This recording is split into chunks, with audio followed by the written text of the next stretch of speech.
Nós estamos aqui novamente para mais um episódio do Podcast Sócio, episódio número 121. Quem fala é Bruno Perini. Eu estou aqui, como sempre, com Malu Perini, minha esposa, host e rosto do podcast. Olá, pessoal. Sejam bem-vindos a mais um episódio do Sócio. Mercado financeiro. Como foi o começo de vocês no mercado? Para que a gente possa falar um pouco das portas de entrada. Quer começar, Felipe? Pode falar. Bom, meu começo, na verdade, foi bem cedo, né? Eu tive, acho que, o privilégio de ter 2 professores de finanças em casa, que são meus pais. Então, desde muito cedo, a educação financeira rolou muito forte, né? Basicamente, a minha vida inteira eu trabalhei no setor de finanças. Então, primeiro estágio foi no setor de finanças, emprego no setor de finanças, né? Trabalhei em multinacional, tesouraria, fundo de pensão, até fundar a Portfel. Então, eu diria que grande parte do meu começo é familiar, né? Mas acho que uma paixão também muito grande para todas as experiências terem sido nesse sentido, né? Mas você começou no mercado como, assim? Foi por que área? Tá, eu comecei, na verdade, eu era estagiário de controladoria na Odebrecht.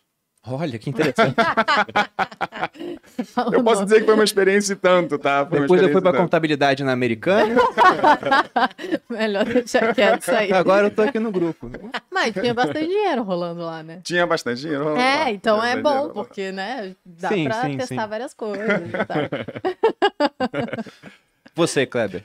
Então, na minha história é um pouco diferente do Felipe. Até pedi para ele começar, porque o Felipe sempre andou no mercado financeiro.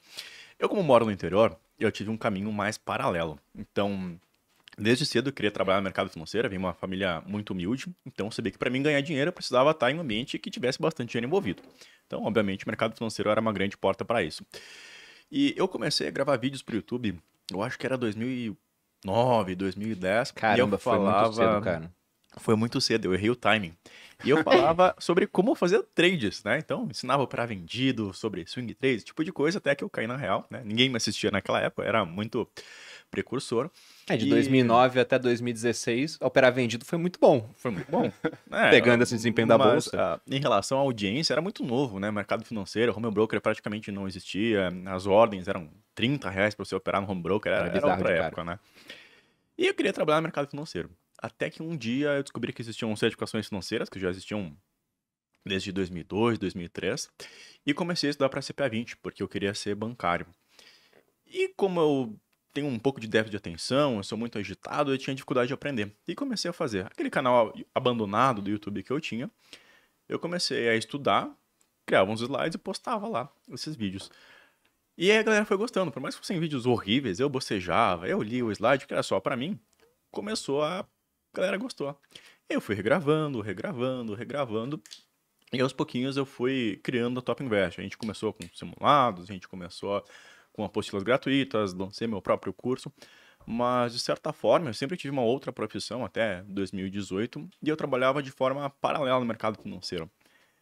E mesmo assim eu consegui, de certa forma, entrar no mercado financeiro. Então, todo mundo, por mais que não mora aqui em São Paulo, tem a oportunidade de trabalhar também nesse mercado. Isso é interessante. Dizer isso, né? Você é de Caxias do Sul, né? Sou de Caxias do Sul. E então, apesar da pressão de vir morar aqui em São Paulo, eu ainda moro em Caxias do Sul. Pois é, então tava muito longe da Faria Lima, digamos assim. Muito longe. E mesmo assim, você criou, a gente não falou que é a Top Invest, alguns não conhecem, mas você criou a empresa que é líder na parte de certificação no Brasil. Tem a maior parte do market share, não é? Isso, a gente tem mais ou menos 55% do market share. Ou seja, de cada 100 profissionais que trabalham no mercado financeiro hoje, 55 foram alunos da Top Invest em alguma certificação financeira. Você foi aluno da Top Invest, não foi, Laís? Foi. Fiz Ancor pela Top Invest. Conta um pouco da sua experiência, como é que você entrou no mercado. Você fez o Viver de Renda, já estava no mercado ou foi Não. antes?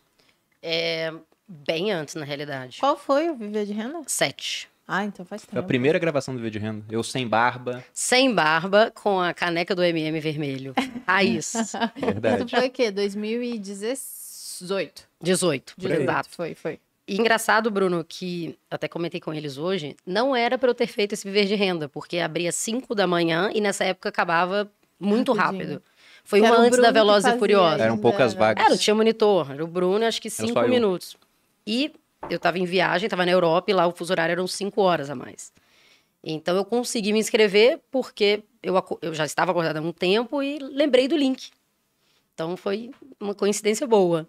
Mas eu sempre tive o hábito de poupar. Na minha casa, meus pais nos davam, eu e minha irmã, semanada, não era mesada. Então eu tinha um controle muito legal da semana. Eu era uma das únicas do grupo, assim, da turma, que conseguia chegar na sexta com um dinheirinho para lanchar, porque o pessoal já tinha acabado na quinta, geralmente. E então eu sempre tive o hábito de poupar, e quando eu comecei a trabalhar, meu primeiro emprego foi na Vale, trabalhei 10 anos, não foi diferente. Então, meu primeiro salário, eu sempre tive esse hábito de tentar poupar, não sabia muito aonde, como aplicar, o que fazer, mas eu sabia que eu tinha que poupar. Então, esse hábito me ajudou bastante. A Vale tem uma remuneração de bônus muito agressiva, onde ela paga de uma vez o equivalente a 6 a 7 salários. E é um dinheiro bem expressivo. E eu lembro quando eu recebi a minha primeira PLR, eu olhei para aquele dinheiro e via um colega aqui trocando carro, outro colega fazendo uma reforma, viajando. E eu sabia que de alguma forma eu precisava investir, não sabia como. E na época eu fui buscar ajuda, né, do banco que eu tinha conta, e não consegui falar com ninguém. Primeiro salário, era peixe pequeno lá. E foi quando eu pensei que eu precisava, de fato, fazer o dinheiro trabalhar para mim e me ajudar. E eu conheci o VR, fiz o VR7. E com o passar do tempo, as pessoas que trabalhavam comigo, e a Vale é uma empresa muito grande, assim, 2, 3 mil pessoas por andar, as pessoas começaram a notar que eu tinha alguns hábitos de investir, de poupar. E aquilo despertou uma curiosidade. Eu percebi que aquela dor que eu tinha de não saber o que fazer era a dor de muita gente ali ao meu redor.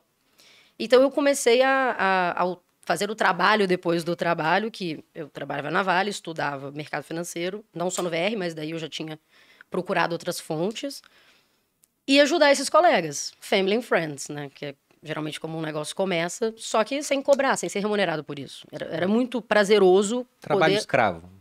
Mais ou menos isso. Aí pros amigos, né? E, obviamente, como eu não tinha certificação, eu não dava indicação, mas eu conversava um pouco, tentando levar até onde eu podia a educação financeira que eu aprendi no VR, que eu vim maturando ali. Bom, visto isso, eu tive uma primeira oportunidade, a primeira porta que me abriu, de entrar num escritório de assessoria. Ser assessora, foi quando eu fiz a Ancor. Trabalhei como assessora vinculada a um escritório do BTG. E aí, de fato, eu saí, então, da Vale, pedi demissão, e comecei a atender essas pessoas formalmente, né, com certificação, podendo, de fato, executar as ordens e montar as carteiras. E foi ali o meu grande boom no mercado. Então, fazia o VR, continuei no Global, monitoria, participando, sempre tentando levar o conhecimento ao invés de dar as coisas prontas, né? Tentando educar financeiramente. Lancei um e-book, inclusive, bem simples, mas fazia parte ali do enredo.